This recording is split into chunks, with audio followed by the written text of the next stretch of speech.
반갑습니다. 2023 대수능 6월 모의평가 윤리와 사상 해설 강의로 여러분과 만나게 된 저는 한보라입니다. 자, 선생님 총평에서도 이야기한 것처럼 이번 육모 역시나 평가원의 역작이었습니다. 윤리와 사상 해마다 평가원에서 육모, 구모 그리고 수능 3번의 시험을 출제하는데요. 사실 윤사는 특별히 아주 많이 어렵다 혹은 특별히 아주 쉬웠다라고 하는 이런 난도의 편차가 심하지 않은 과목입니다. 매 시험마다요. 평가원은 평가원다운 참 좋은 문항들을 출제해주고 있습니다.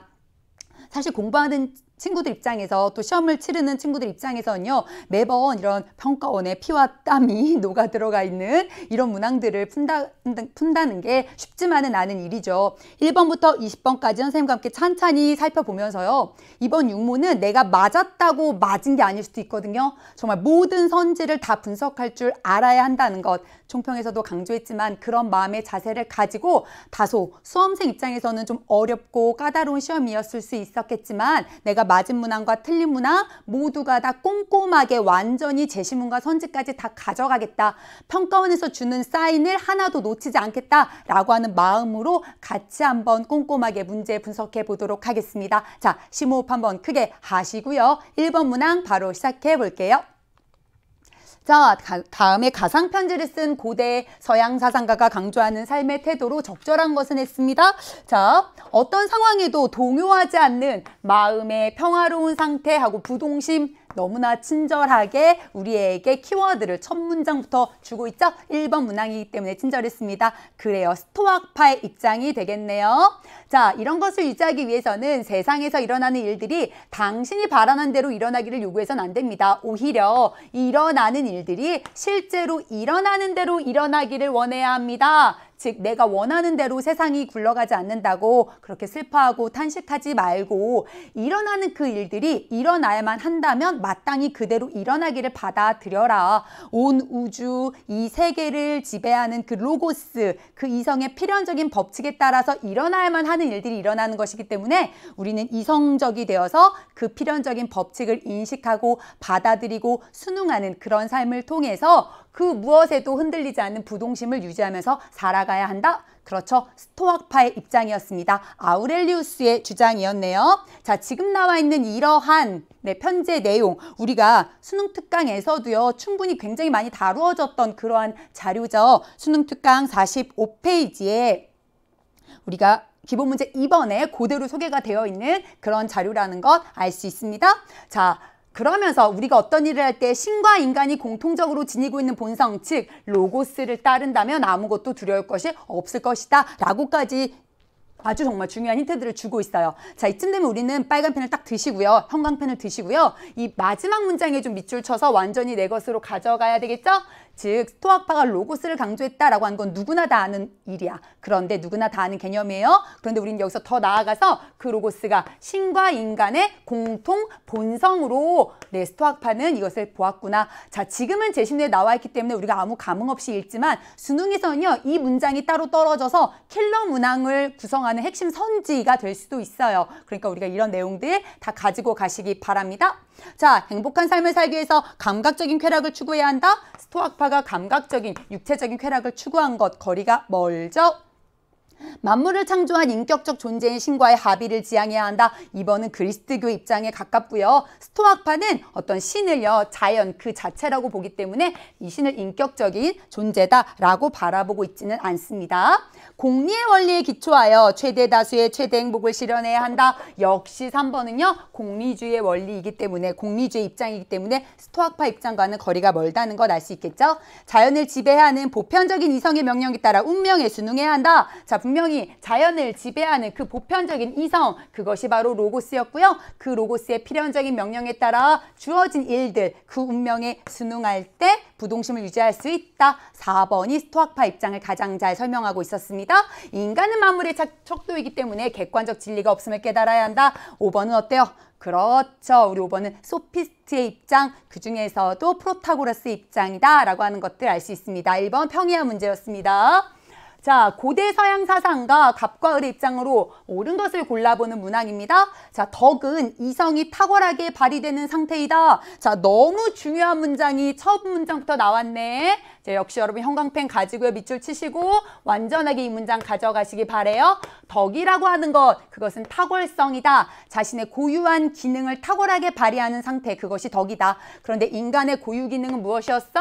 그렇죠. 이성이었죠. 그런 의미에서 인간에게 덕이란 이성이 탁월하게 발휘되는 상태이다. 자, 여기까지만 보고도 이거 아리스토텔레스다 라고 캐치한 친구 있으면 대단한 친구예요. 그런데 많은 친구들이 아직은 육모 단계에서는요. 이 첫 줄만 보고는 아리스토텔레스라고 하는 걸 찾아내기가 어려웠을 거야. 조금 더 읽어보자. 그런데 덕 가운데 어떤 것은 지적인 덕이라고 부르며 다른 어떤 것은 도덕적인 덕이라고 부른다. 자, 덕을요. 지성적인 덕과 품성적인 덕으로 아리스토텔레스가 구분했다는 건 이제 아셔야 해요. 지성적인 덕을 지적인 덕이라고도 부르고요. 품성적인 덕을 도덕적인 덕이라고도 불러요. 그러니까 친구들은 품성적인 덕 이런 표현에 굉장히 익숙했는데 평가원은 그런 익숙한 표현을 살짝 틀어서 변주에 능하다라고 선생님이 여러 번 이야기했잖아요. 살짝 도덕적인 덕이라고 하는 다소 낯선 표현으로 바꾼 것일 뿐입니다.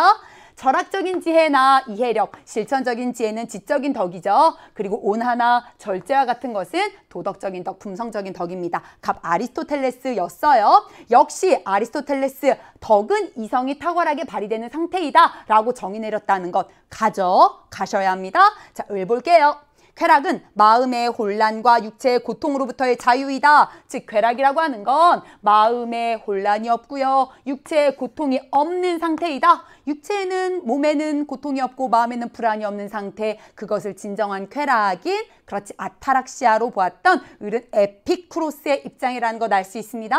자, 에피쿠로스 이야기하죠. 쾌락은 모든 가치를 평가하는 최고선이자 행복한 삶의 시작이고 끝이다. 지금 한 문장 한 문장 다 너무너무 유명한 문장들이에요. 이 한 문장 한 문장이 다 선지로 떨어져서 수능에 바로 기억, 니은, 디귿, 리을 동그라미 1, 2, 3, 4, 5로 구성될 만한 그런 내용들이 지금 제시문에 다 들어가 있습니다. 아름다움과 탁월함 같은 덕도요. 우리에게 쾌락을 제공해 주지 못한다면 던져 버려라. 자, 덕은요. 그 자체로 가치가 있는 것이 아니야. 그 자체로 가치가 있는 건 오직 쾌락이고요. 그 쾌락을 위한 하나의 수단에 불과하다라고 보면서 쾌락을 강조했었던 에피쿠로스의 입장입니다.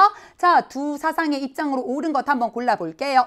실천적인 지혜는 행동에 영향을 미칠 뿐 감정에는 영향을 미치지 못한다. 자, 친구들 아는 것처럼 아리스토텔레스에게 있어서 실천적 지혜는요. 품성적인 덕, 즉 품성적인 덕의 중용의 상태를 헤아리게 하는 아주 중요한 역할을 하죠. 자, 이런 실천적인 지혜를 통해서 우리가 품성적인 덕의 중용의 상태인 적절함과 마땅함을 헤아릴 수 있어요. 따라서 실천적인 지혜가 품성적인 덕에 영향을 미치는 거예요. 그런데 품성적인 덕은 무엇과 무엇에 관련된 거야? 그렇죠. 우리의 감정과 욕구와 행동과 관련된 것이잖아요. 자, 행동에는 영향을 미칠 뿐 감정에는 영향을 미치지 않는다라고 하는 표현이 틀렸죠.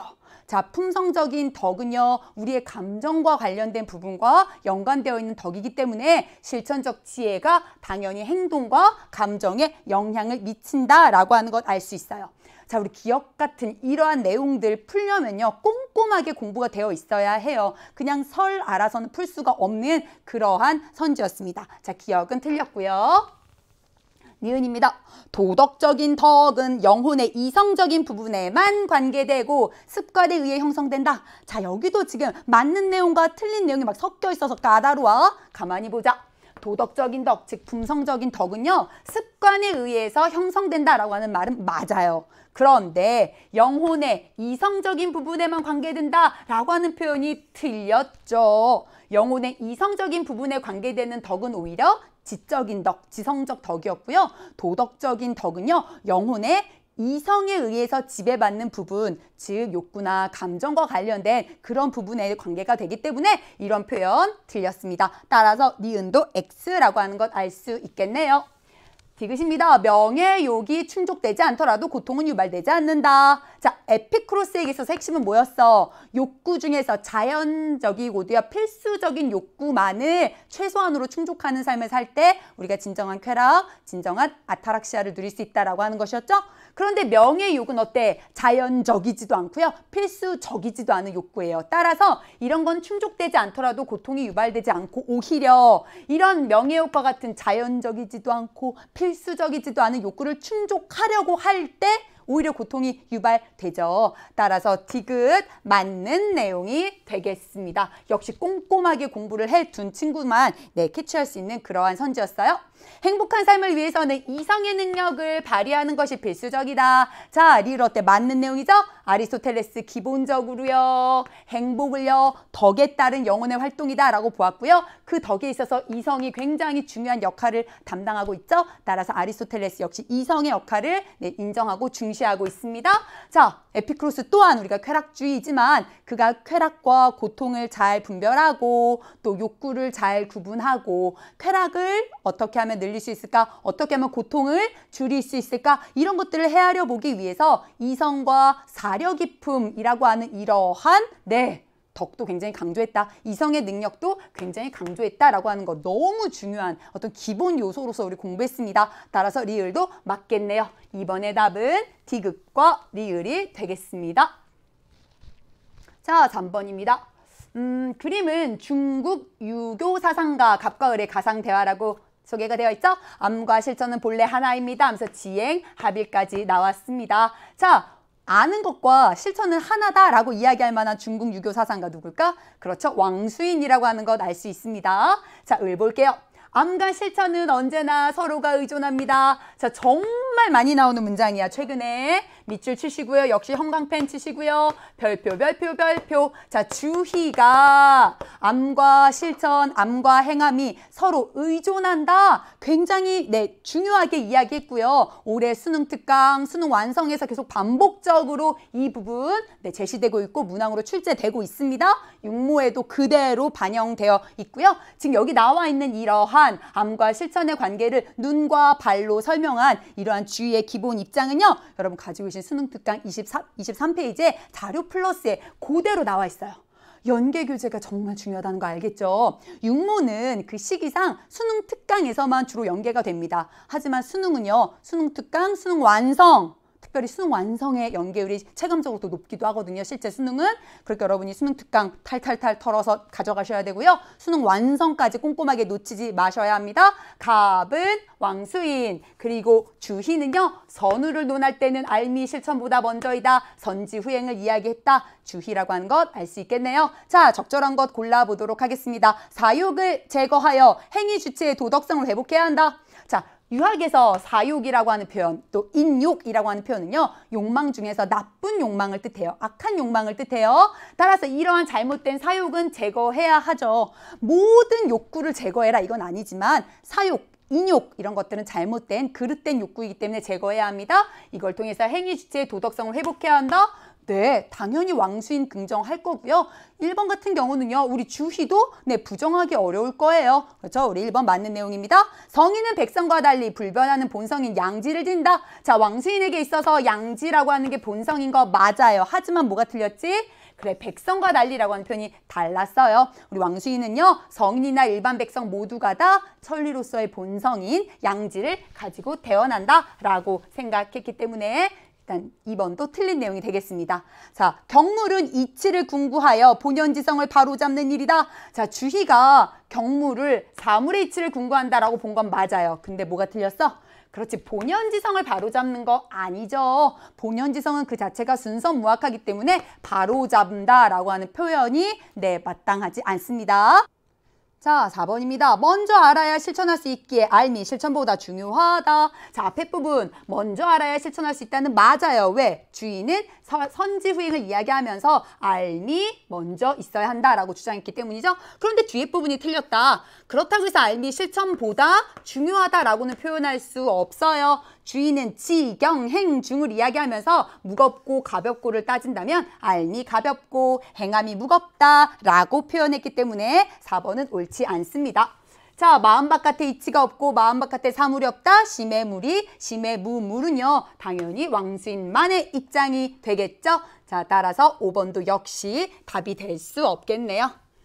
자, 우리 4번으로 한번 넘어가 보겠습니다. 고대 동양 사상가입니다. 이것 때문에 저것이 있고 이것이 일어나기 때문에 저것이 일어난다. 자, 이렇게 연결되어 있다. 상호 모든 만물이 연결되어 있다. 즉 무명을 조건으로 행이 있고요. 그 행을 조건으로 식이 있으며 식을 조건으로 정신과 물질도 있고요. 그렇게 생을 조건으로 늙음과 죽음과 근심 기타 등등이 있다. 이런 큰 괴로움의 무더기가 모인다. 자, 무엇 때문에 무엇이, 무엇 때문에 무엇이, 무엇 때문에 무엇이 이렇게 계속해서 무언가가 연결되어 있죠.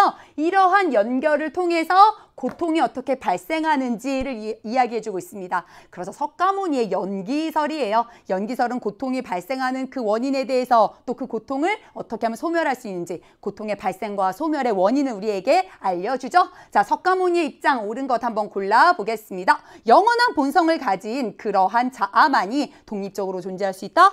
아니야. 불교에선 이렇게 뭔가 독립적으로 존재할 수 있는 건 없어요. 영원히 변하지 않는 그런 것은 없어요. 자아도 그렇죠. 나조차도 가변적인 그러한 존재일 뿐입니다. 무상한 것들, 즉 계속해서 변화하는 것들 사이에는 어떤 관계도 존재하지 않는다? 자, 후반부가 틀렸네? 무상한 것들 사이에 어떤 관계도 존재하지 않는 것, 이것이 틀렸죠. 여기 보니까 어때? 서로가 서로 간에 다 원인과 결과로 또 원인과 조건에 따른 결과로 이렇게 다 끊임없이 연결되어 있다라고 하는 내용들이 들어가 있잖아요. 따라서 어떠한 관계도 존재하지 않는다라고 하는 내용은 틀렸습니다. 인연에 의해서 생성된 모든 현상은 더 이상 변화하지 않아? 아니요. 재행, 무상, 항상 일정한 것은 없죠. 오히려 끊임없이 변화한다가 맞겠네요. 온으로 구성된 존재만이 고정되어 있다? 아니요. 인간은 온으로 구성되어 있는데 그것도 그 온 자체도요. 끊임없이 변화하는 그렇죠. 어떤 무더기입니다. 자, 고정되어 있다. 고정 불변하는 실체 이런 건 불교에는 없습니다. 인간은 현상세계의 모든 존재에 대한 집착에서 벗어나야 한다. 답은 5번이 되겠네요. 왜? 현상세계의 모든 존재는 이렇게 연기에 의해서 끊임없이 생멸하는 무상한 존재이기 때문에요. 집착하지 마세요. 라고 이야기하죠. 자, 4번의 답 5번인 것 확인했습니다. 자, 5번입니다. 중세 서양 사상가 입장으로 옳은 것을 고르는 문항입니다. 이성적인 피조물, 즉 인간이죠. 이성을 가지고 창조된 존재의 인간입니다. 인간은 영원한 이성 안에 참여함으로써 적절한 행동과 목적에 대한 자연적인 성향을 지닌다. 이성적 피조물 안에서 영원법의 참여가 바로 자연법이다. 자, 중세서양 사상가 나와 있고요. 자연법 나와 있으면 여러분들 바로 그렇지 아퀴나스다라고 하는 것들 공부 조금이라도 이렇게 한 친구들은요 충분히 캐치할 수 있는 그러한 내용이에요. 자, 그런데 역시 아퀴나스 나 이거 알았어 하고 넘어가면 안 되죠. 자, 우리 여기 지금 선생님이 나와 있는 요 두 번째 문장, 방금 읽은 두 번째 문장, 요런 문장 밑줄 치시고요. 별표하시고 역시 가져가셔야 합니다. 여러분의 꼼수 체크, 윤사, 프린트물 자료, 또 여러분의 어떤 윤사를 준비하는 그 단거나 자료에 이런 문장 써서요. 접착식 메모지에 써서 붙여 놓으시고 가져가셔야 돼요. 자, 이성적인 피조물, 즉 인간 안에서 신이 제정한 신의 의지인 그 영원법에 참여할 수 있는 길이 있는데 그것이 바로 자연법이다. 올해 수능 특강에도 여러 번 등장했었던 핵심적인 표현이에요. 인간은 이성을 통해서 자연법을 인식할 수 있게 되고요. 그 자연법이 영원법의 일부를 인간이 이성으로 파악한 것이잖아요. 아, 인간은 자연법을 통해서 영원법에 참여할 수 있게 되는 거구나. 역시 이 문장도 따로 떨어져서 선지로 충분히 구성될 수 있는 중요한 문장입니다. 자, 후반부는 여러분이 익히 알고 있는 내용이죠. 자연법의 1원리 나와 있고요. 우리 구체적인 내용으로 자기의 생명을 보존하려고 하는 성향, 종족을 보존하려고 하는 성향, 신에 대해 알고자 하고 사회적 삶을 영위하려고 하는 성향, 우리가 아퀴나스 공부하면서 자존심, 자존심 이렇게 공부했었던 내용들 소개가 되고 있네요. 자, 옳은 것 한번 골라볼게요. 자연법은 인간의 성향에 근거한다는 이유에서 가변적이다? 아닙니다. 자연법은요. 불변하는 신의 신의 뜻인 영원법을 인간의 이성으로 그 영원법의 일부를 파악한 거예요. 우리가 인간의 이성으로 어떻게 신의 그 영원법 전체를 파악할 수 있겠어요? 그 영원법의 일부를 우리 인간의 이성으로 파악한 것이 자연법입니다. 그런 의미에서 자연법은요, 어때요? 가변적인 것이 아니죠. 신의 뜻, 신의 의지인 그 영원법을 이성으로 파악한 것이기 때문에 가변하지 않습니다. 오히려 가변적인 것은 인간이 만든 실정법이 되겠죠? 실정법과 자연법은 영원불변의 질서인 영원법에 근거해야 한다. 그렇죠. 영원법은 무엇에 근거가 돼? 자연법의 근거가 되고요. 자연법은 실정법의 근거가 됩니다. 그런 의미에서 자연법과 실정법 모두가 다 영원법에 근거하고 있다라고 한 내용들 파악할 수 있습니다. 5번의 답은 2번이 되겠네요. 신앙과 이성의 영역은 서로 구분되기 때문에 양립할 수 없다. 자, 3번도 아직 좀 낯선 친구들이 있을 거야. 반드시 가져가세요. 중요한 선지, 반복적으로 해마다 출제가 되는 선지입니다. 아퀴나스는요, 분명히 신앙과 이성의 영역이 구분될 수 있다, 구분된다라고 보았어요. 그렇죠. 분명히 다르죠. 하지만 양립도 가능하다. 자, 분명히 둘은 다른 영역이지만 이성과 신앙 모두가 다 신으로부터 출발하기 때문에 양립할 수 있다, 조화를 이룰 수 있다라고 보고 있습니다. 인간의 궁극적인 목적으로서의 최고 행복은 현세에서 가능하나요? 아니죠. 그리스도교 사상가들은 내세에서 신과 하나가 될 때 가능하다라고 봅니다. 인간이 마땅히 따라야 할 자연법은 이성으로 인식할 수 없다? 아니지. 자연법 자체가 그렇지. 인간의 이성으로 파악한 영원법의 일부이기 때문에 이성으로 인식할 수 있었습니다.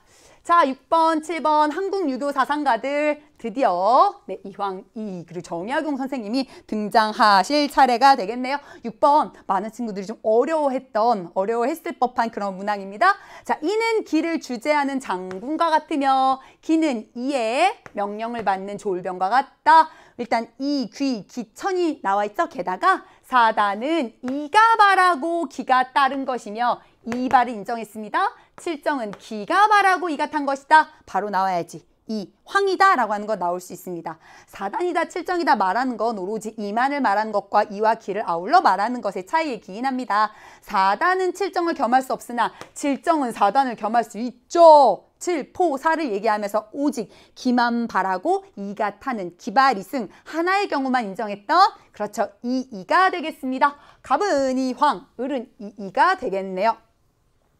자, 기억 볼게요. 이는 순선하기 때문에 기가 따르지 않아도 사단으로 드러난다? 뭐가 틀렸어? 그렇죠. 기가 따르지 않아도가 틀렸죠. 분명히 이황은요. 이가 바라고 기가 따른 것, 그것이 사단이지 기가 따르지 않고 그냥 이만 바랬다고 해서 사단이다 라고 주장하지 않았습니다. 니은입니다. 사단은 선한 이치이고 질정은 선악이 섞인 감정이다. 많은 친구들이 니은 때문에 이 문항에서 실수를 했을 것 같아요. 자, 니은 역시 별표 하시고요. 기본적으로 잘못된 내용이거든요. 자, 어디가 틀렸는지 완전히 가져가셔야 돼요. 사단은 순선무악한 건 맞아. 그리고 칠정은 선과 악이 섞여 있는 가선가악한 것도 맞아요. 근데 뭐가 틀렸지? 기본적으로 칠정이 감정인 건 맞죠? 그런데 사단은? 그럼 사단은 뭐였지? 그래, 사단도 감정이잖아요. 사단과 칠정은 둘 다 감정이에요. 여기 보니까 사단은 선한 이치라고 슬며시 이치라고 하는 두 글자가 들어가 있습니다. 이게 바로 함정이었어요. 사단도 선한 감정입니다. 자, 그럼 성리학에서 이치는 뭘까?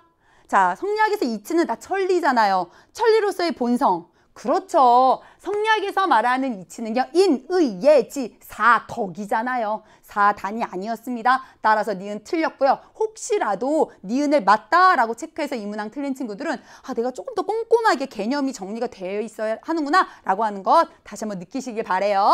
도덕감정, 즉 사단과 일반감정, 즉 칠정은 동일한 연원, 기발, 이승에서부터 유래한다. 이의 입장 맞습니다.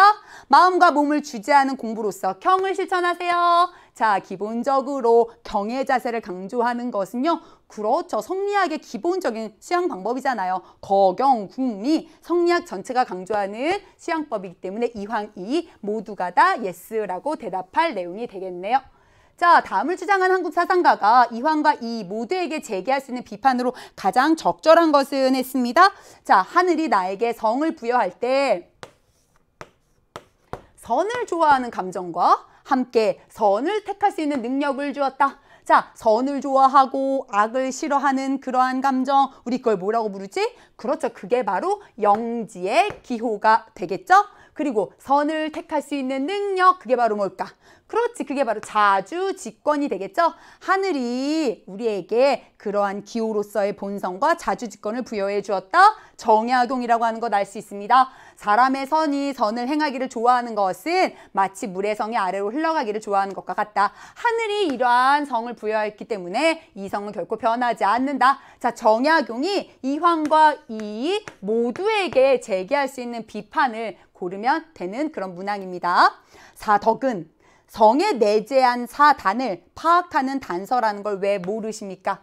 자, 일단 이 괄호 친 내용이 정약용의 주장이 맞는지부터 좀 살펴봐야 되겠죠? 인의 예지의 사덕이 본성에 내재한 측은지심, 수호지심, 사양지심, 시비지심을 파악하는 단서야? 아니죠. 정약용 절대 이렇게 보지 않았죠? 오히려 정약용은 그 사단을 확충함으로써 선천적으로 타고나는 마음, 사실 사단 자체가 성이다 이렇게 보지도 않았어요. 그냥 우리 인간의 마음이다. 이런 네 가지의 선한 마음이다. 그래서 사단을 사심이라고도 표현하기도 하죠. 그 사단을 확충함으로써 후천적으로 인의예지의 사덕을 형성해 간다라고 보았지, 괄호 안에 있는 내용은 정약용의 입장이 아닙니다. 사덕이 형성되기 이전에는 사단이 존재하지 않는다는 걸 왜 모르십니까? 아니요. 정약용은 사단이 선천적인 것이다 라고 보았기 때문에 2번도 역시 정약용의 입장이 아니에요. 정약용 하면 선생님이 수능 특강에서도 여러 번 강조했어요. 정약용에게 있어서 선천적인 거 3가지였죠. 본성으로서의 기호, 자주직권, 그리고 사단은 선천적으로 가지고 태어나는 것입니다.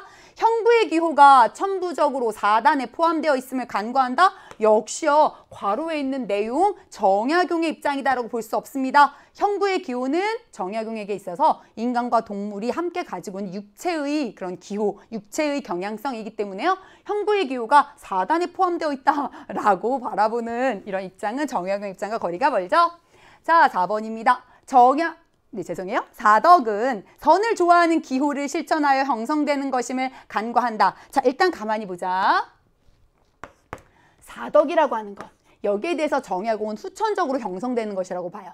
반면에 성리학자인 이황과 이이는 사덕은 천리로서의 본성이기 때문에 우리 마음속에 내재하는 것이다 라고 보죠. 선천적인 것이다 라고 봐요. 자, 그렇다면 정약용이요, 사덕이 선천적인 게 아니라 이러이러해서 형성되는 것이라는 걸 왜 모르십니까? 라고 말할 수 있을 거예요. 그런데 과연 요 가운데 있는 이건 과연 맞는 말일까? 친구들이 사덕은 사단을 실천해서 사단을 확충해서 형성되는 것이다 라고 하는 표현은 익숙할 거야. 그런데 여기는 사단이라고 하는 말 대신에 선을 좋아하는 기호라고 표현이 되어 있어서 이거 맞는 거야 틀리는 거야 라고 막 고민한 친구들이 있었을 텐데요. 어때? 맞는 내용이죠. 선생님이 수능 특강 꼼수 체크의 정약용 부분 설명할 때 덕론 얘기하면서 분명히 강조해서 얘기했습니다. 사덕은 기본적으로 사단을 실천해서 형성되는 거고요. 또 우리 인간에게는 그러한 사단과 동시에 뭐도 있어? 그렇지, 기호로서의 어떤 본성도 있잖아요. 선을 좋아하는 기호, 그것이 바로 영지의 기호인데 그 선을 좋아하는 기호와 관련되어 있는 사단이 바로 측은지심과 사양지심이었잖아요. 그래서 이런 것들을 실천함으로써 사덕이 형성된다.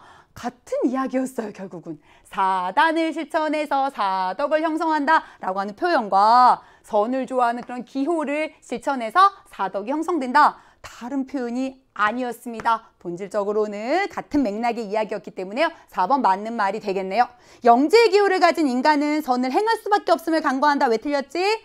영지의 기호를 가진 인간이 라고 하는 표현은 맞았지만 선을 행할 수밖에 없는 건 아니었잖아. 자주직권은 선과 악, 그것을 선택해서 책임지는 그러한 권능이기 때문에 이렇게 자연적으로 반드시 필연적으로 선을 행할 수밖에 없다라고 바라본 것은 정약용의 입장과 거리가 멉니다.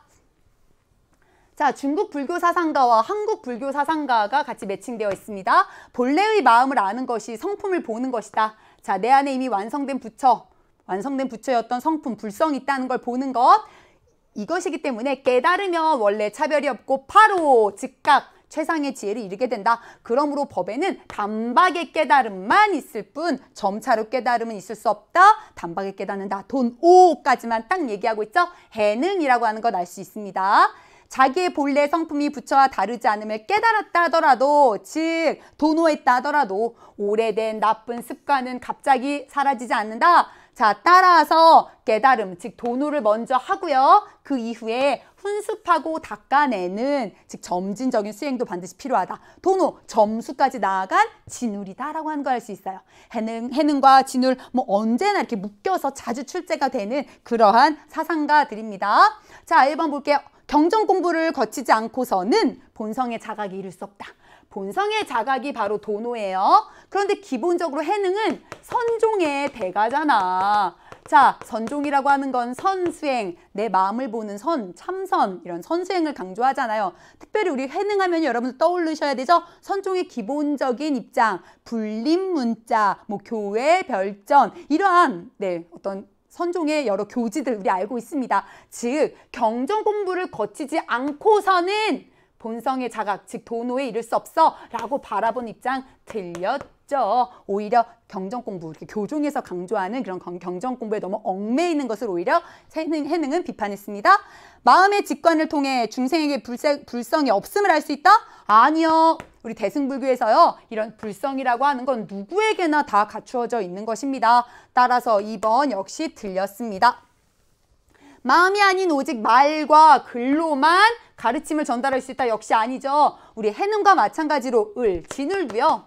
기본적으로 선종을 바탕으로 두고 있죠. 단 진울은 선종을 중심으로 교종과의 조화를 이야기하잖아요. 따라서 오직 말과 글로만 이렇게 가르침을 전달할 수 있다라고 바라보지 않았고요. 기본적으로 선수행을 강조합니다. 특별히 우리 진울은요, 간화선 수행을요, 또 한국 불교에 이렇게 널리 전파시킨 대표적인 사상가이기도 하죠. 오랫동안 쌓아온 나쁜 습관인 습기를 제거한 후에만 도노할 수 있다? 아니요, 틀렸어요. 순서가 틀렸네. 선, 돈, 후, 수. 먼저 깨닫고요. 나중에 제거해 가는 거죠. 습기가 남아있다 하더라도요. 단박에 깨우치는 것, 도노는 일어날 수 있습니다. 선정과 지혜를 통해 부처의 깨달음을 얻을 수 있다. 5번이 답이 되고요. 역시 5번도 별표 치시고 반드시 가져가세요. 자, 선정과 지혜, 정혜, 그렇지. 석가모니가 기본적으로 선정과 지혜를 통해서 깨달음을 얻은 이후에 개, 정, 해는요, 3학으로 모든 불교 사상가들이 다 인정합니다. 따라서 해능과 진울 모두가 다 선정과 지혜를 통해 부처의 깨달음을 얻을 수 있다라고 하는 내용들 강조하죠. 우리 꼼수 체크 윤사 17강에서 선생님이 내 꼼수 그 노트, 비밀 노트에서 이런 부분들 해능과 진울의 공통점이다 라고 막 정리까지 해줬었거든요. 그런 내용들 다시 한번 살펴보셔도 좋을 것 같습니다. 자, 9번 넘어가 볼게요. 근대 서양 사상과 갑과요, 현대 서양 사상과 을의 입장으로 옳은 것을 좀 골라보도록 하겠습니다. 자, 의무에 맞는 행위와 의무로부터 나온 행위 사이의 구별은 다음과 같은 점에 의거한다. 자, 근대 서양 사상가고요. 의무에 맞는, 의무로부터 나온, 이런 표현을 통해서 우리가 칸트다라고 하는 건 금방 짐작할 수 있죠. 자, 그런데 이 둘을 분명히 칸트는 어떻게 하고 있어? 구별하고 있어. 자, 최근의 기출 트렌드 역시나 그대로 반영되어 있습니다. 자, 의무에 맞다, 즉 겉으로 보기에 의무에 합치된다라고 해서 의무로부터 반드시 나온 행위야라고는 볼 수 없어요. 겉으로 보기에는 의무에 맞는 행위를 할지라도 그 행위들 중에서는요, 의무로부터 나온 행위도 있고 의무로부터 나오지 않은 행위도 있을 수 있는 거잖아요. 반면에 의무로부터 나온 행위는 겉으로도 의무에 합치되기 때문에 이 방향들 이렇게 성립한다, 성립하지 않는다라고 하는 거 잘 구분하셔야 되겠죠?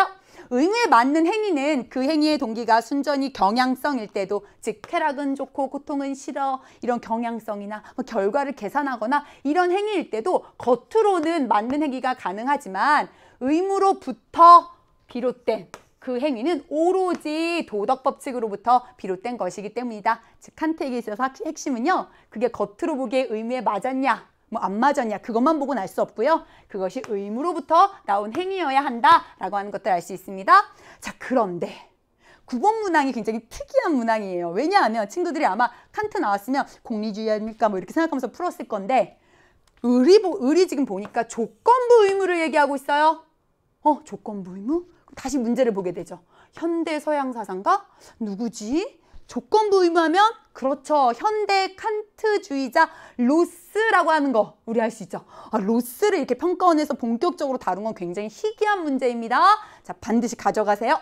자, 로스의 조건부 의무론 볼게요. 조건부 의무를 부여하는 근거가 있다. 예를 들면 이러이러한 관계가 조건부 의무를 부여한다. 그러나 그 조건부 의무들 사이에 갈등이 발생한다면 더 강한 의무, 우리의 상식과 직관을 통해서 더 강한 의무를 그때그때 파악할 수 있고 그때그때 더 강하다고 상식과 직관에 의해서 파악된 의무가 우리의 실제적인 의무가 된다. 자, 로스의 이런 기본적인 내용들 한번 떠올려 보시면 되겠습니다. 자, 1번입니다. 의무로부터 나온 행위는 결코 행복 증진에 기여하지 못한다. 자, 틀렸죠. 자, 칸트가 기본적으로 의무로부터 나온 행위를 강조해요. 이것이 도덕적인 가치가 있습니다. 자, 그런데 의무로부터 나온 행위를 했다고 해서 반드시 행복이 증진된다라고 본 건 아니에요. 하지만 그렇다고 해서 결코 행복 증진에 기여하지 못해 라고 본 것도 아니죠. 의무로부터 어떤 행위를 했을 때 그게 행복에 기여할 수도 있고 행복 증진에 기여하지 못할 수도 있어요. 중요한 건 칸트에게 있어서 의무가 문제가 될 때는 그런 행복을 고려하지 말아야 한다. 그 행복을 미리 계산하지 말아야 한다 라고 하는 거지. 이렇게 도덕적으로 살면 반드시 불행해져. 이렇게 얘기한 건 아니었습니다.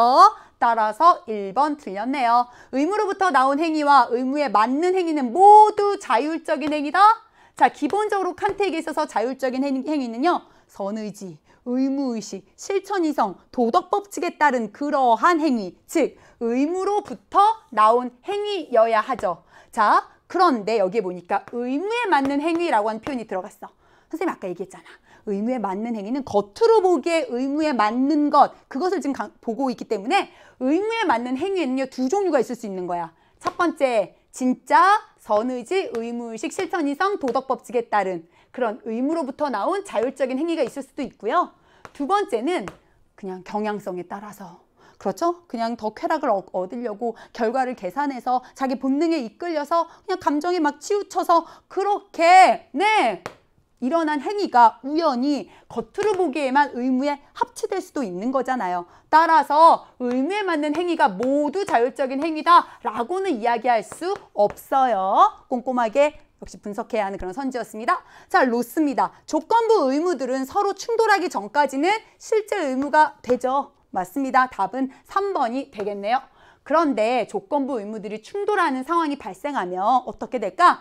자, 그 상황이 달라지더라도 조건부 의무들 간의 우선순위는 불변하나요? 언제나 그 조건부 의무들 간의 우선순위가 정해져 있나? 아니죠. 상황이 달라지면 그때그때 상식과 직관에 의해서 어떤 의무가 우선적인 의무가 되는지는 달라질 수 있는 거예요. 불변이 틀렸네요. 인간이 따라야 할 절대적이고 단일한 옳은 의무가 존재한다. 따라서 로스는 이러한 주장에 대해서 인정하지 않습니다. 왜? 그때그때 충돌하는 상황이 달라지기 때문에 언제나 변하지 않는 절대적이고 단일한 이런 옳은 의무, 이런 것들은 인정하지 않잖아요. 9번에 정답은 3번입니다. 정말 특이한 문제예요. 로스의 어떤 사상이 이렇게 본격적으로 평가원에서 출제된 건 굉장히 희귀한 일이거든요. 여러분들 반드시 좀 주의 깊게 살펴보시기 바랍니다.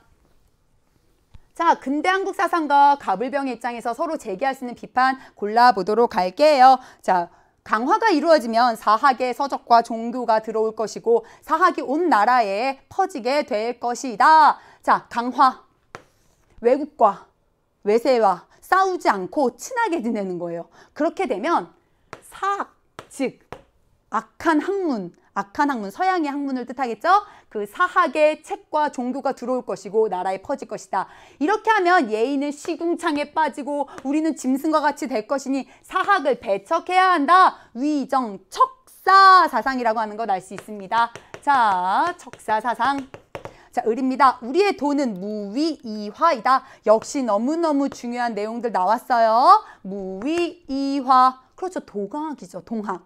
우리가 수능 특강 꼼수 체크할 때 정말 여러분들 동학에 대해서 자주 나오는 표현들 한번 쭉 정리한 적 있죠? 하눌님의 가르침에 따라서 억지스럽지 않게 세상을 교화시키는 것, 이거 무위이화라고 동학에선 이야기합니다.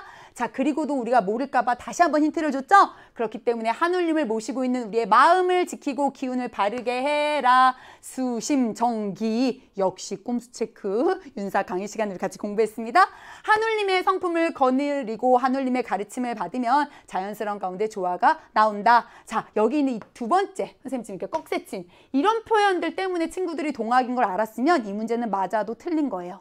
자, 지금 꺽쇠친 거 없더라도 무의이화와 기후, 여기 나와 있는 죄송해요. 수심정기만 보고도 동학인 걸 알아야지 이 문제를 진짜로 제대로 푼 친구들입니다. 동양의 삼강과 오상, 효제, 춤시는 오랑캐 땅에서도 버릴 수 없는 도이다. 즉 동양의 도에 대해서 높이고 있어요. 반면 예약, 형정, 복식, 기용 등은 수시로 변하는 기이기 때문에 서양의 것이라도 이롭다면 받아들일 수 있다. 동도, 서기론의 입장이 소개가 되어 있습니다. 자, 위정척사, 동학, 그리고 동도서기가 서로에 대해서 어떻게 비판을 할 수 있을지 늘 출제가 되는 패턴인데요. 우리가 좀 실수할 수 있기 때문에 자세히 살펴볼게요. 자, 먼저 A입니다. 만민평등 사상을 고취하여 외세에 대응해야 한다. 그걸 왜 모르니? 자, 기본적으로 동학은 이거 모르지 않았고요. 동학의 핵심 주장입니다. 그리고 괄호 쳐 있는 내용이 위정척사 사상과도 다르죠. 위정척사가 만민평등 사상을 고취한 건 아니니까요. 자, 두 번째 한번 선지 보겠습니다. 이번에는 화살표가 이렇게 가겠네요.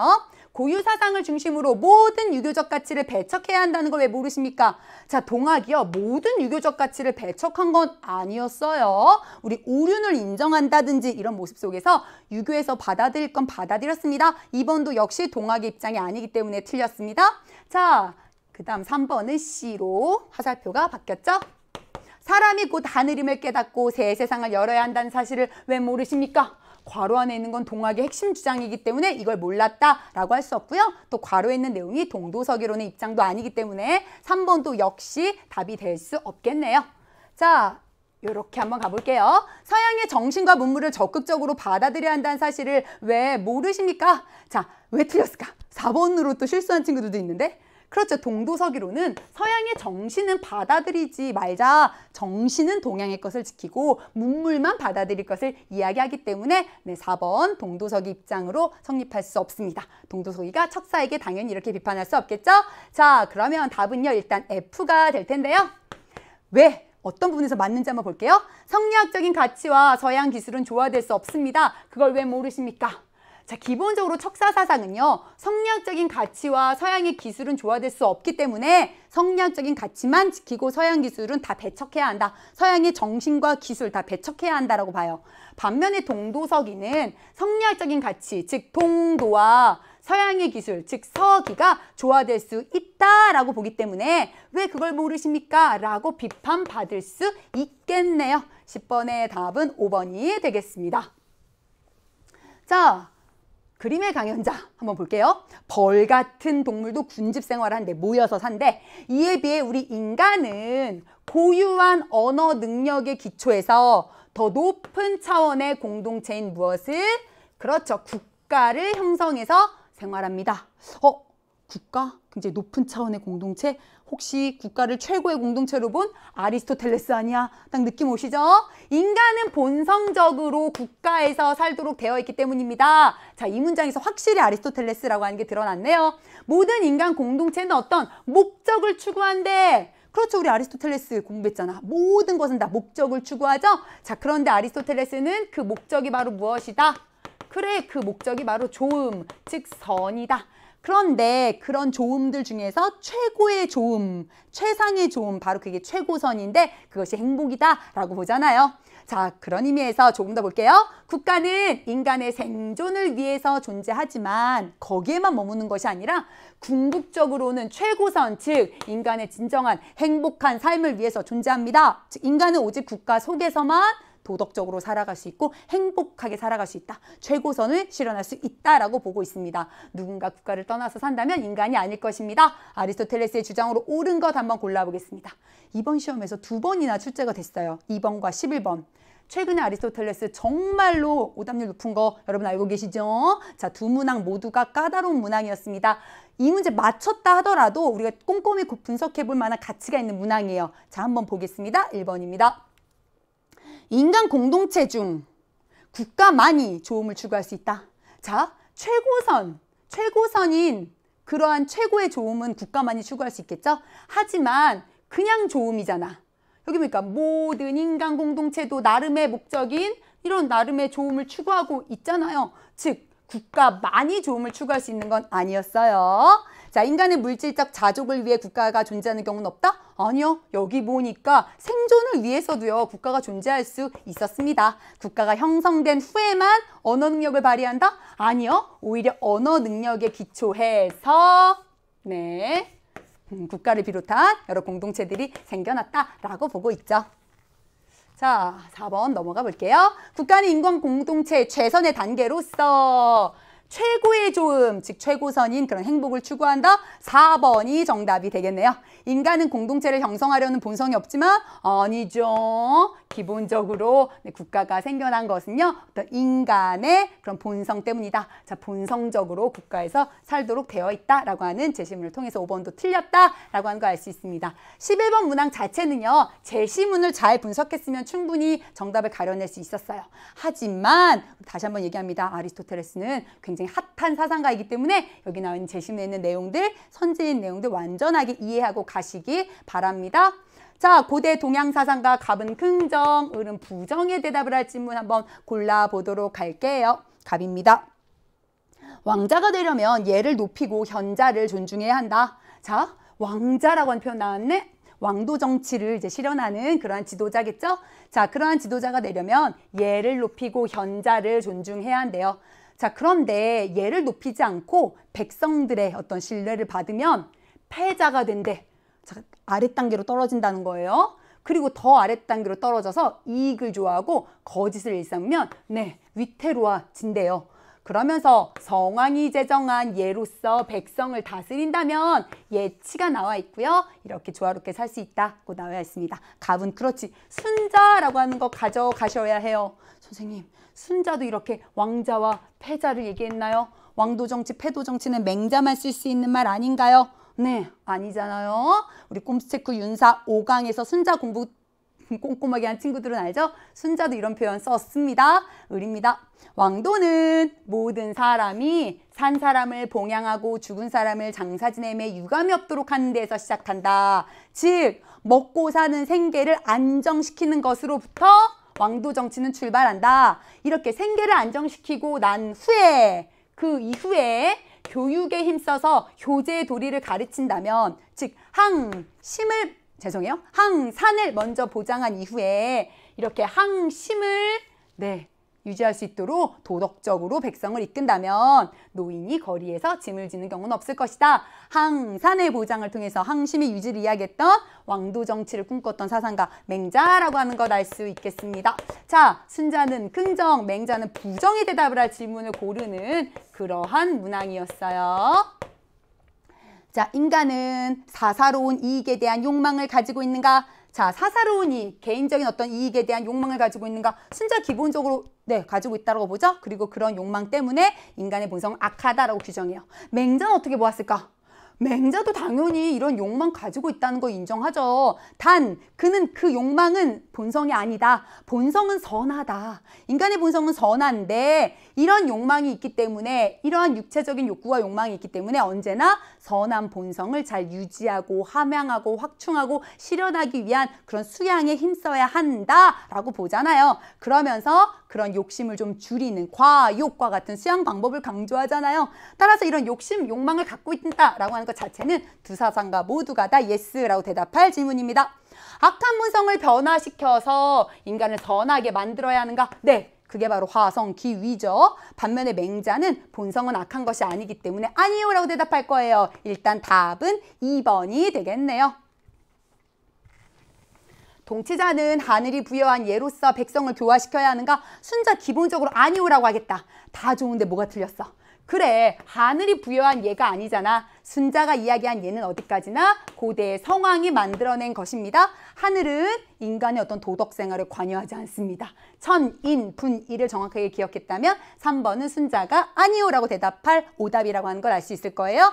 통치자는 백성을 위해 도덕적인 공동체를 지향해야 하는가? 자, 기본적으로 순자와 맹자 모두가 다 인정하죠. 두 사상가 다 유학 사상가들이잖아요. 순자도 예를 통해서 악한 본성, 백성들의 악한 본성을 교화해서 도덕적인 공동체를 이루어야 한다라고 보고요. 맹자 역시 첫 출발은 생계 안정에서부터 시작하지만 궁극적으로는 이렇게 도덕적으로 백성들을 이끄는 그러한 모습을 추구하고 있기 때문에 둘 다 예스라고 대답할 선지가 되겠습니다.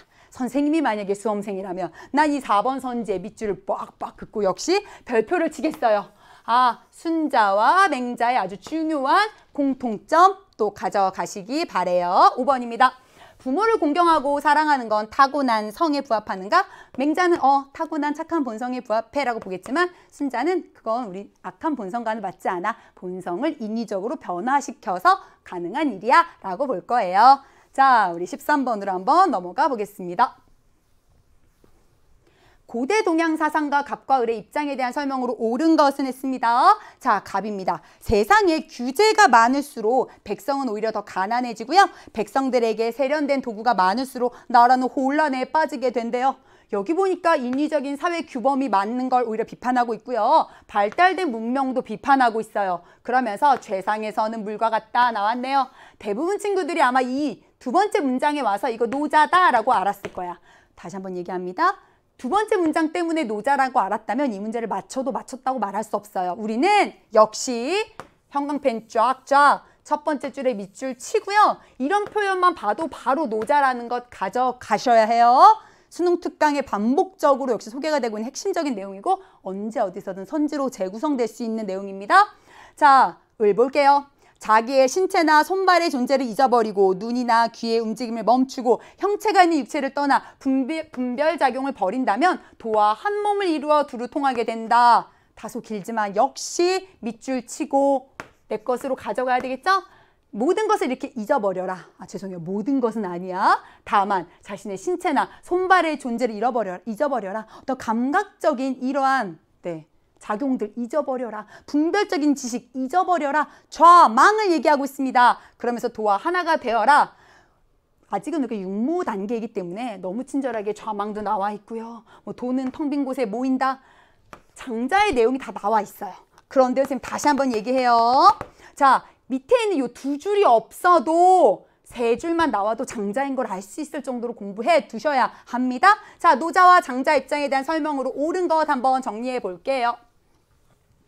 하늘과 땅이 자연의 도를 따르기에 어질다고 본다.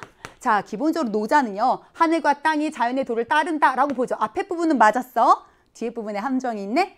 그렇기 때문에 어진 거야?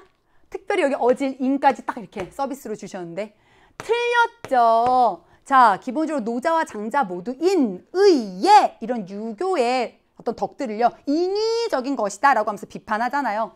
하늘과 땅은 그냥 자연스러운 자연의 도에 따를 뿐이지 이걸 억지스럽게 인과 같은 그런 도덕과 연결짓는 거 이거 아니다 라고 보죠. 자, 틀린 내용입니다. 언어로 표현할 수 있는 도가 영원한 도라고 보나요? 아니죠. 노자는 얘기했습니다. 언어로 표현될 수 있는 도는 이미 진정한 도가 아니다. 언어로 표현할 수 있는 도는 영원한 도가 아니다. 도는 인간의 감각과 언어를 초월한 것이었습니다. 사람은 타고난 능력과 본성에 따라 살아가야 한다? 어때요? 장자, 자연스럽게 그 도에 따라서 살아가는 걸 얘기하잖아요. 어때? 틀리지 않죠? 타고난 자연스러운 능력과 자연스러운 본성에 따라서 거기에 순응하면서 살아가는 삶 맞습니다. 절대 자유에 도달하기 위해서 분별적 지식을 쌓아야 할까요? 아니요. 장자는 분별적 지식을 오히려 버려라. 좌망과 심재를 얘기하면서 시비, 선, 악, 대소, 미추, 귀천, 심지어는 생사까지도 분별하지 말아라 라고 보았기 때문에 분별적 지식을 쌓아야 한다라고 하는 표현이 틀렸습니다. 인위에 얽매이지 않기 위해서 하늘이 정해준 예법을 따라 얘들아 뭐가 틀렸지? 후반부가 틀렸네. 하늘이 정해준 예법 이런 것은 존재하지도 않고요. 특별히 인, 의, 예 이런 예법 이런 것들 굉장히 인위적이다 라고 하면서 비판했기 때문에요. 5번 역시 답으로 성립할 수 없습니다. 13번의 답은 3번이 되겠네요. 근대 서양 사상가 갑과 을이 공통적으로 이제 지지할 만한 내용입니다. 쾌락의 총량과 고통의 총량을 합산해 보아라. 자, 그것들을 합산해 본 값이 쾌락 쪽에 기운다면 좋은 행위예요. 자, 그런데 고통 쪽으로 그것이 기운다면 그것은 나쁜 행위일 것이다. 자, 일단 기본적으로 어때? 공리주의 입장을 담고 있다라고 하는 걸 알 수 있고요. 공리주의 중에서도 쾌락과 고통을 이렇게 양적으로 개선할 수 있다. 양적 차이만 인정하고 있죠. 벤담이라고 하는 걸 알 수 있습니다. 자, 을입니다. 쾌락의 양과 질에 대해 똑같이 잘 알고 그 둘을 똑같이 즐기고 음미하는 사람들이 자신의 보다 높은 능력, 보다 상위의 이런 고상한 능력이 동원되어야 하는 특정한 삶의 방식을 훨씬 더 선호한다는 것은 부인할 수 없다. 일단 양뿐만 아니라 질적인 차이까지도 인정하고 있고요. 이런 두 가지 어떤 차이를 모두 다 인정하는 것을 바탕으로 쾌락의 질적 차이를 주장하고 있는 사상가 밀이다라고 하는 거 알 수 있죠? 밀이 이런 쾌락의 전문가가 정신적인 쾌락, 더 고상한 쾌락을 보다 더 선호할 것이기 때문에 그런 쾌락이 보다 더 가치 있다라고 이야기하고 있습니다. 자, 벤담과 밀이 공통적으로 지지할 만한 입장입니다. 일단 기본적으로 벤담과 밀이요. 각각에 대해서 어떤 입장을 취했을지 한번 볼게요. 인간의 도덕적인 의무는 유용성의 원리로부터 도출된다. 자, 공리주의는요. 기본적으로 둘 다 공리주의자죠. 자, 공리의 원리, 즉 최대 다수의 최대 행복의 원리, 이것을 바탕으로 도덕을 설명하죠. 그러면서 최대 다수의 최대 행복을 가져오는 그렇게 사회적으로 유용한 이러한 원리, 이런 원리에 따라서 행동하는 것이 우리의 도덕적인 의무다라고 바라보죠. 친구들 중에서 또 혹시 의무? 이거 칸트만 쓸 수 있는 말 아니야? 칸트는 의무론, 공리주의는 결과론이니까 벤담과 밀은 의무라고 하는 표현 쓸 수 없어. 이렇게 도식적으로 공부한 친구들이 있다면 내려놓으셔야 해요. 자, 두 사상가 모두가 다 최대 다수의 최대 행복이라고 하는 이러한 공리의 원리, 유용성의 원리를 따르는 것, 그것이 바로 우리의 도덕적인 의무다라고 하는 내용은 인정할 거예요. 자, 동기는 행위의 도덕적 가치를 평가하는 핵심 근거가 아니다. 맞아요. 둘 다 결과적인 유용성이 중요한 것이기 때문에 니은 맞습니다. 아직도 니은이 애매한 친구들 역시 밑줄 쫙쫙 치시고 가져가세요. 수능 특강에 반복적으로 문항에서 등장했었던 내용입니다. 교양 있는 사람은 누구든지 질적으로 고상한 쾌락을 선호할 것이다. 밀은 인정하지만 벤담은 쾌락의 질적 차이를 인정하지 않았기 때문에 긍정하지 않겠죠. 개인의 사사로운 이익과 즉 사적인 이익과 사회 전체의 이익은 모순될 수밖에 없다? 아니죠. 여러분 생각해 보세요. 기본적으로 공리주의는요. 개인의 이익과 사회 전체의 이익을 조화시키려고 해요. 특별히 이 벤담과 밀은요. 사회 전체의 이익은 무엇의 총합이야? 그렇죠. 개인들의 이익의 총합이에요.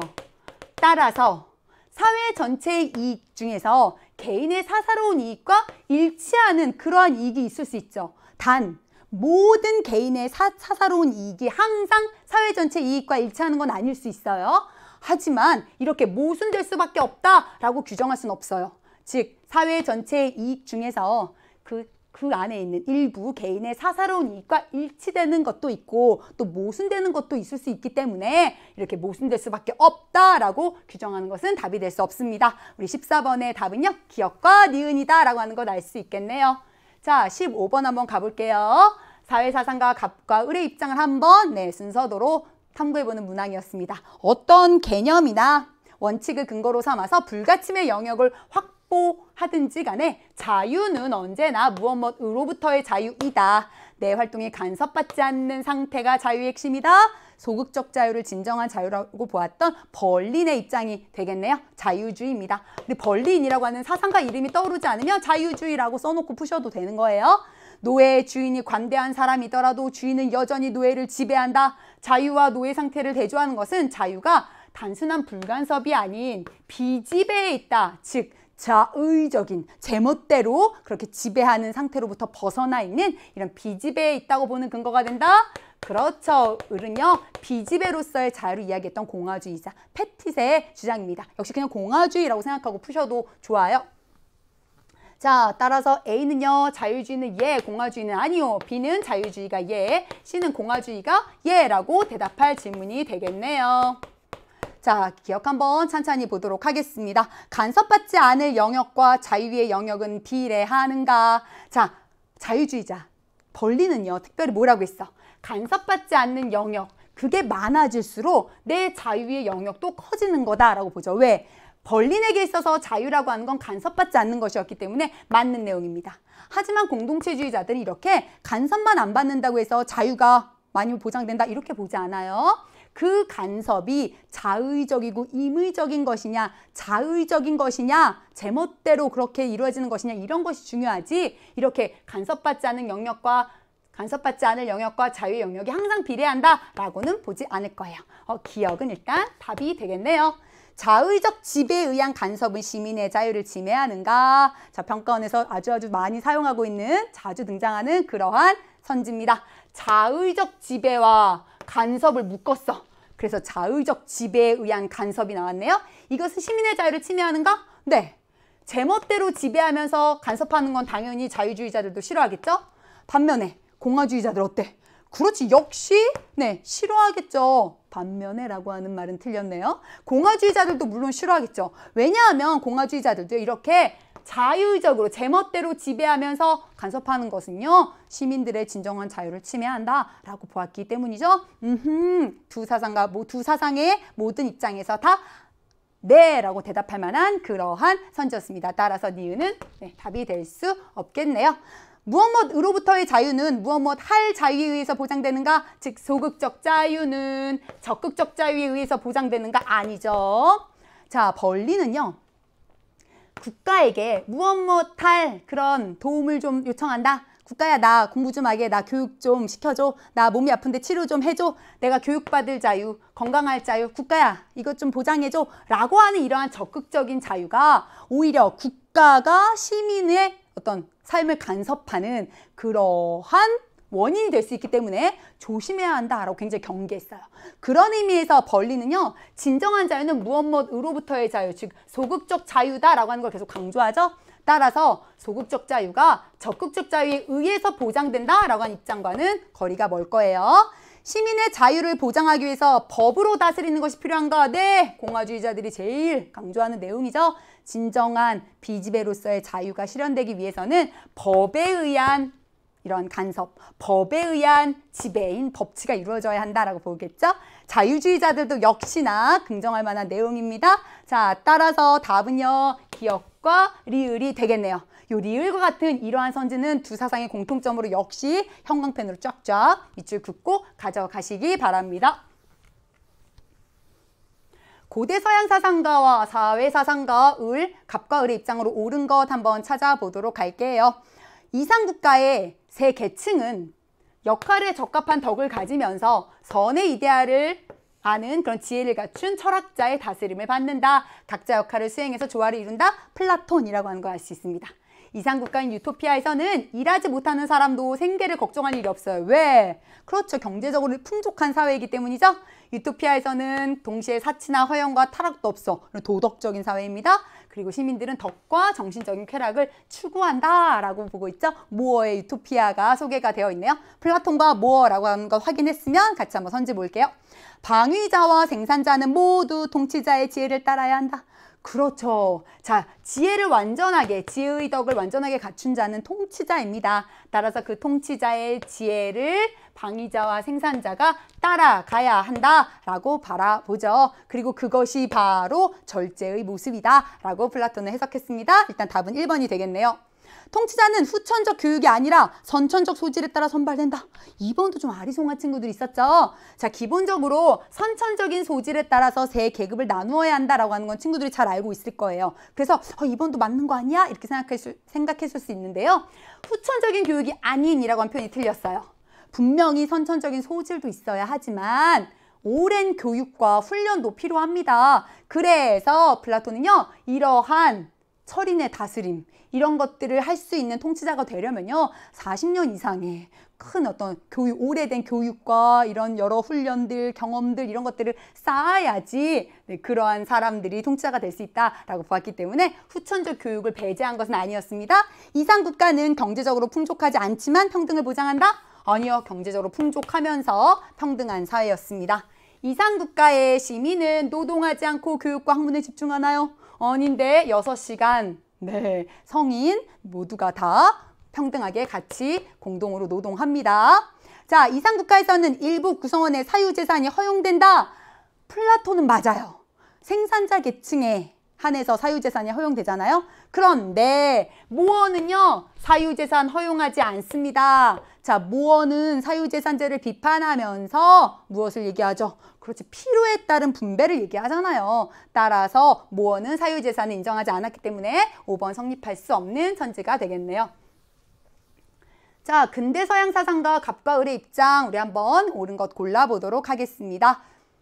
이성으로 감정을 인식하는 것은 감정을 다스리는 가장 탁월한 방법이다 라고 했어요.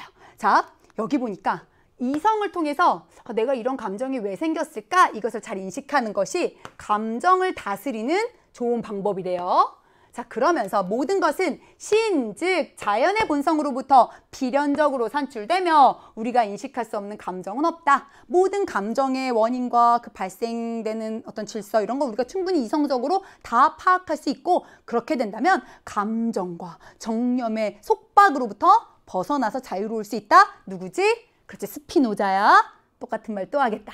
신즉 자연 보고 스피노자인 줄 알았으면 안 돼요. 물론 이것도 큰 힌트가 되지만 첫 번째는 이런 문장 자체도 계속해서 수특 수완에서 반복적으로 제시되고 있는 중요한 문장입니다.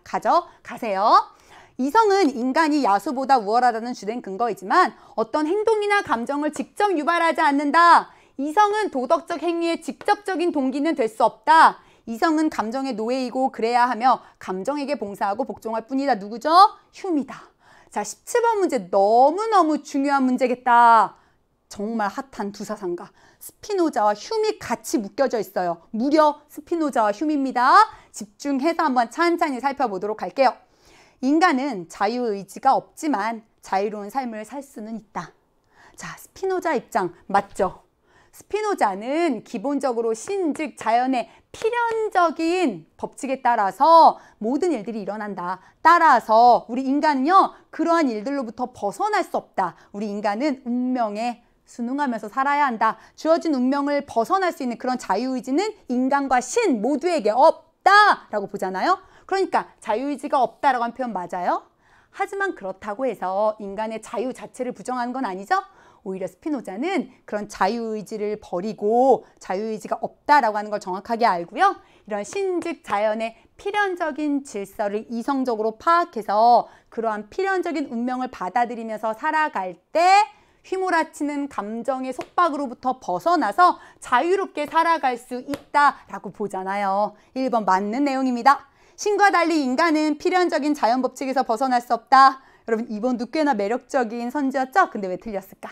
그래, 신과 달리라고 하는 표현이 들렸네요. 스피노자에 의하면 필연적인 자연 법칙에서 벗어날 수 없는 그런 존재는 우리 모두입니다. 신과 인간 모두입니다. 인간도 당연히 이렇고요. 신 자체가 이미 자연이기 때문에 신조차도 필연적인 자연 법칙에서 벗어날 수 없어요. 그런 의미에서 신은요, 인간과 마찬가지로 자유의지도 없고 필연적인 자연 법칙에서 벗어날 수도 없습니다. 자, 휴미입니다. 선악은 쾌와 불쾌의 감정으로 느껴지는 까지는 맞는데 객관적인 실제라고 하는 표현이 틀렸죠? 자, 휴메에게 있어서 선악은요, 관찰자의 마음에서 느껴지는 것이기 때문에 객관적으로 딱 떨어져서 존재하는 그런 실제는 아니었습니다. 4번 맨날 나오는 선지입니다. 자, 이성은 선악 구별의 원천일 뿐 행위의 동기가 될 수 없다. 왜 틀렸지? 그렇죠. 선악 구별의 원천 이성 아닙니다. 감정입니다. 그리고 행위의 동기가 될 수 없다도 좀 더 디테일하게 보셔야 돼요. 자, 행위의 직접적인 동기는 분명히 감정입니다. 하지만 이 동기라고 하면 간접적인 이런 것들 다 포함될 수 있기 때문에 이렇게 딱 잘라서 말하기는 어려울 거예요. 일단은 구별의 원천이라고 하는 표현에서 오답이다라고 하는 건 알 수 있고요. 도덕적인 판단과 행동의 근거는 이성이라기보다는 감정이다. 어때? 우리 스피노자가 이런 거 인정할 리가 없겠죠? 따라서 17번의 답은요, 1번이라고 하는 걸 알 수 있었습니다. 사회사상가 갑과 을의 입장으로 옳은 것을 좀 골라보세요 라고 했습니다. 자, 갑입니다. 인간의 고유한 삶의 방식인 노동은 본래 창조적이고 자유로운 활동이어야 한다.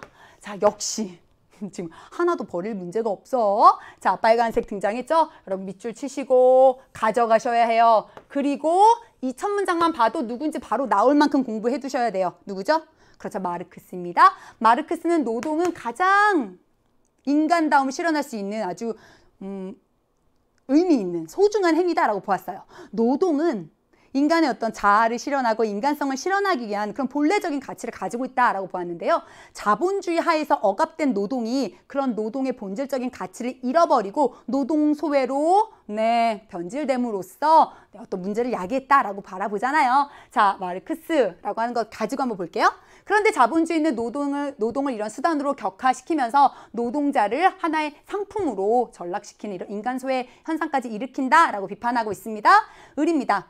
인간은 협력하지 않고 살 수 없다. 타인의 자비심이 아니라 자기의, 즉 자기 자신의 이익을 얻고자 하는 그런 이기심에 대한 설득이 협력을 이끌어내는 데 더 효과적이다.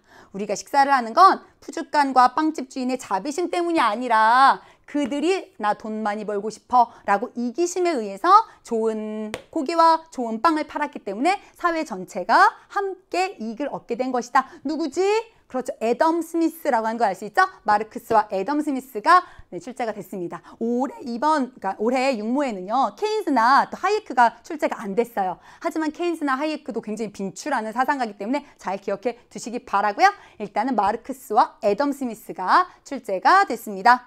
노동자의 해방이 인류 보편의 해방으로 이어지진 않는다? 아니요. 마르크스는 노동자의 해방에서부터 시작돼서 그 흐름이 궁극적으로는 공산사회로까지 이어지기 때문에 모든 인류의 보편의 해방으로 이어질 수 있다라고 바라보고 있죠. 인간이 자유롭게 노동할 수 있는 이상사회는 실현될 수 없나요? 아니요. 마르크스가 꿈꾸는 공산사회가 되면 그 노동의 진정한 가치가 회복되면서 인간이 자유롭게 노동할 수 있게 될 것이다 라고 보았습니다. 개인이 추구하는 이익들, 개인의 이런 사적인 이익들은 서로 자연스럽게 조화되지 않는다? 아니요. 지금까지 조화될 수 있다라고 애덤 스미스가 이야기했잖아요. 개인이 자신의 이익을 추구하려고 하는 그런 이기심이 시장에서 보이지 않는 손의 마법과 같은 기능을 통해서 공익 증진과 자연스럽게 일치될 수 있다라고 애덤 스미스는 주장합니다. 자, 따라서 이런 시장 경제 원리를 실현하기 위해서 국가는 그 역할을 최소화해야 한다라고 보죠. 국가가 시장에 이렇게 막 적극적으로 개입하는 것에 대해서 반대하면서 자유방임주의를 이야기하잖아요. 18번의 답은 4번이 되겠네요. 사적 소유제로 인한 인간사회의 공동이익을 증진해야 한다. 마르크스는 기본적으로 사유재산의 철폐를 이야기하면서 사유재산, 사적 소유제를 철폐하고 전면적인 공유제, 모든 생산수단을 공유할 것을 이야기했기 때문에 18번의 5번은 답으로 성립할 수 없었습니다. 자, 19번 한번 볼게요. 가의 사회사상과 갑과 을의 입장을 나의 그림으로 표현할 때 각각에 해당하는 진술, 벤 다이어그램 문제가 등장했습니다. 선생님은 개인적으로 이 19번 문제를 굉장히 친구들이 좀 잘 분석해 두어야 한다고 생각해요. 어쩌면 19번 자체의 어떤 정답률은 꽤 높을 수도 있어요. 오답률이 생각보다 높지 않을 수도 있어요. 하지만 친구들 중에서 내가 19번을 맞췄다라고 생각하는 친구들도 내가 진짜 이 문제를 완전하게 알아서 맞췄는지는 좀 생각해 볼 필요가 있어요. 왜냐하면 일단 본격적으로 풀어보기에 앞서서요. 여기 밑에는 따로 정답이 지금 구성되어 있지 않지만 이게 모두 고르는 게 아니었어요. 무슨 얘기인지 알죠? 그러니까 그냥 적절한 것만을 보기 위해서 고른 것은 해서요. 어떻게 선지가 구성되어 있었냐면 1번이 기역 니은, 2번이 기역 디귿, 3번이 니은 디귿, 4번이 니은 리을, 5번이 디귿 리을이었어요. 그 얘기는 뭐냐면 출제하시는 분들이 이건 그래도 조금 수월하게 풀 수 있도록 보기에 그 선택된 기역 니은의 숫자를 맞춰준 거예요. 근데 우리가 진짜 어려운 문제는 뭐지? 그렇죠. 2개짜리와 3개짜리가 섞여 있는 거야. 2개짜리와 3개짜리가 섞여 있는 거. 예를 들면 여기에 기역, 니은, 디귿 이런 것이 막 들어가 있거나 니은, 디귿, 리을 이런 게 들어가 있으면 문제 오답률 확 높아졌을 거고요. 수능은 그렇게 출제가 됩니다. 아직 육모기 때문에 이런 의미에서 출제하시는 분들이 우리를 좀 봐준 거예요. 그러니까 내가 19번 문제를 맞췄다라고 해서 가볍게 넘어가지 마시고요. 꼼꼼하게 선생님이랑 같이 한번 살펴보도록 할게요.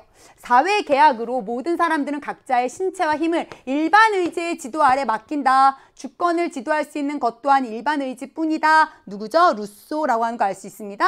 사회 계약의 목적은 만인에 대한 투쟁 상태, 전쟁 상태를 극복하는 것이다. 리바이어던에게 복종해야 한다. 홉스죠. 제시문 자체는 어렵지 않았습니다.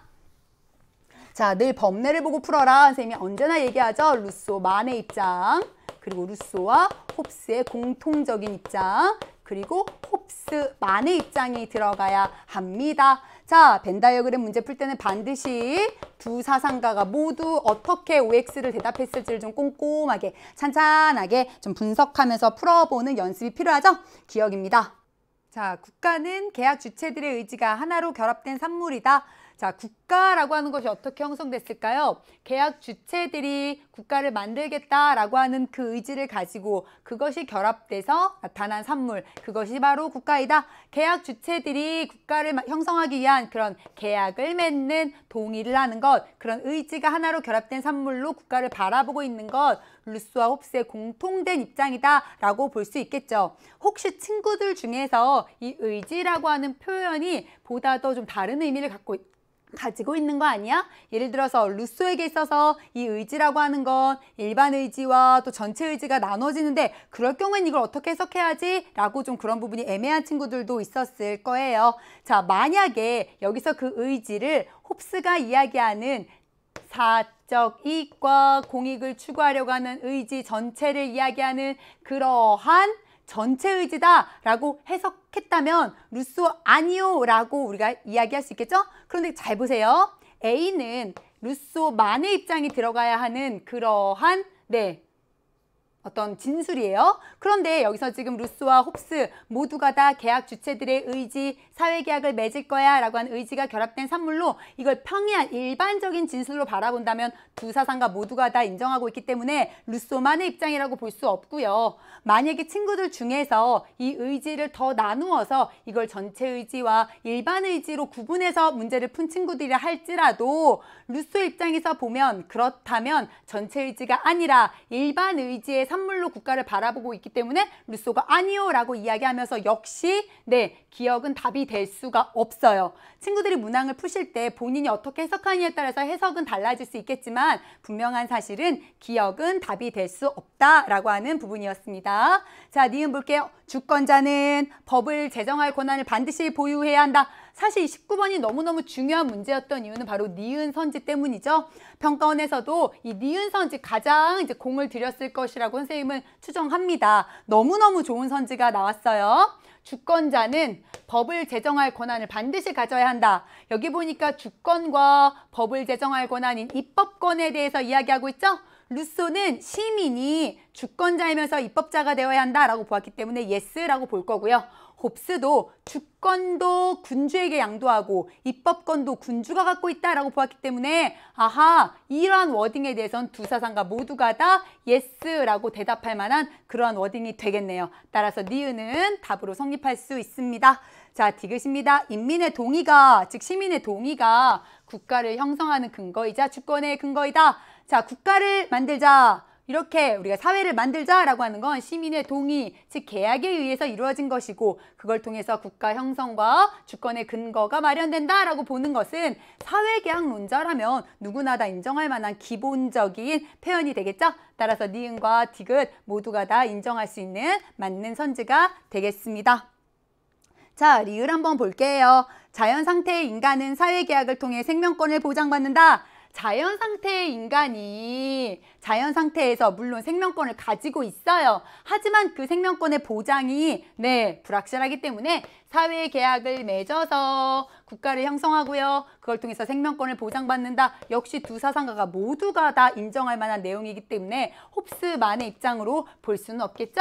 따라서 답은 그렇죠. 니은과 디귿이 되겠습니다. 특별히 니은 선지 너무너무 중요한 선지였습니다. 반드시 가져가시기 바랍니다.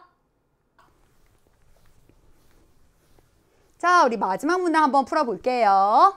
현대 서양 사상가 갑과 을입니다. 절망은 죽음에 이르는 병이다. 바로 나와야 되는데 그렇죠. 키르케고르라고 하는 걸 알 수 있죠? 자, 자기 자신에 대해서 절망하고요. 자, 그러한 절망으로부터 탈피하려고 하는 것이 공식입니다. 이런 절망에서 극복하기 위해서 주체적인 결단을 통해서 신 앞에선 단독자로 나의 모든 삶을 신에게 맡기기로 주체적으로 결단함으로써 이러한 절망을 극복할 수 있다라고 키르케고르는 생각하죠. 을입니다. 인간은 자유로우며 자유 그 자체이다. 이것이 내가 인간은 자유롭도록 선고받았다라고 하는 말을 통해서 표현하는 것이다. 자유롭도록 선고받았다. 자유롭도록 운명지어졌다. 또 심지어는 자유롭도록 저주받았다. 다양하게 번역되고 해석됩니다. 누굴까? 그렇죠. 사르트르라고 하는 걸 알 수 있겠네요. 세상에 내던져진 이상, 즉 어떠한 목적 없이 그냥 내던져지듯이 태어난 이상 인간은 자신이 하는 모든 것에 대해서 책임이 있기 때문에 자유롭다. 자유로운 선택과 그에 따른 책임을 강조했던 무신론적 실존주의자 사르트르의 입장이 되겠죠? 자, 기억 한번 보겠습니다. 인간은 신의 존재 없이도 진정한 실존을 찾을 수 있나요? 아니요. 신 앞에선 단독자로서의 어떤 종교적인 실존을 강조했던 키르케고르에게는 맞지 않는 설명이 되겠습니다. 인간의 본질은 주어진 것이 아니라 만들어가는 것이다. 맞죠? 본질 자체는 주어져 있지 않아. 다만 인간은 먼저 실존하고요. 그런 의미에서 실존은 본질에 앞서는 것이고요. 살아가는 과정에서 끊임없이 선택하고 책임져 가면서 스스로가 만들어가는 것, 그것이 인간이다 라고 사르트르는 이야기하죠. 자, 디귿 맨날 나오는 선지입니다. 오답 선지죠. 인간은 자유를 선택할 때에만 비로소 자유를 부여받게 된다. 어디가 틀렸어? 그렇죠. 인간은 자유롭도록 운명지어진 존재죠. 자유 자체를 선택할 수 없어요. 즉 자유 자체를 선택할 수 없다는 건 나 자유로운 거랑 안 자유로운 것 중에서 안 자유로운 거 고를래 이럴 수 없다는 거야. 무조건 운명처럼 인간은 자유로울 수밖에 없기 때문에 자유를 선택할 때만이라고 하는 표현이 틀렸습니다. 인간의 불안은 참된 실존을 회복한 하나의 계기가 된다. 그렇죠. 우리 실존주의자들이라면 누구나 고개를 끄덕끄덕 할 만한 내용 갑과 을의 공통점으로 성립할 수 있겠습니다. 니은과 리을이 20번의 답이 되겠네요. 자, 1번부터 20번 꼼꼼하게 같이 문항들 분석해 봤고요. 선생님이 거의 대부분 문제에서 밑줄 쫙 여러분 반드시 가져가세요 라고 강조했었던 그런 표현들 내 것으로 가져가시기 바래요. 그리고 여러분들은 지금까지 그래왔듯이 꿋꿋이 꾸준히 흔들리지 말고 여러분의 길을 걸어가세요. 선생님은 꿈을 향해 달려가는 여러분을 응원할 테니까요. 우리 모두 오늘도 파이팅!